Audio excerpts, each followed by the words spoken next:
माहिती बघूयात। संतोष देशमुख हत्या प्रकरणामध्ये पहिला जामीन मंजूर झाला। आरोपी सिद्धार्थ सोनावणेला केश कोर्टानं जामीन मंजूर केलाय। 25,000 रुपयांच्या जातमुचलक्यावरती सोनावणेला जामीन मंजूर झाला। सिद्धार्थ सोनावणे विरोधात पुरावे नसल्यामुळे सीआयडीनं आरोपपत्र दाखल केलेलं नाही आणि सीआयडीनं आरोपपत्रातून सिद्धार्थ सोनावणेला वगळल्यानंतर त्याला जामीन मंजूर करण्यात आलाय।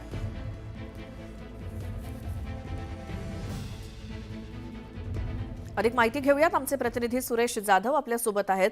सुरेश, या प्रकरणातला पहिला जामीन सिद्धार्थ सोनावणेला, काय माहिती? मसाजोगचे सरपंच संतोष देशमुख हत्या प्रकरणामध्ये सिद्धार्थ सोनवणे याच्या विरोधात ज्या पद्धतीने दोषारोप सुरुवातीला जे आरोप करण्यात आले होते की त्यांनी टीप दिलेली होती, संतोष देशमुख हे केजवरून निघाल्यानंतर कुठपर्यंत आले होते या संदर्भातली सगळी माहिती आरोपींना दिलेली होती।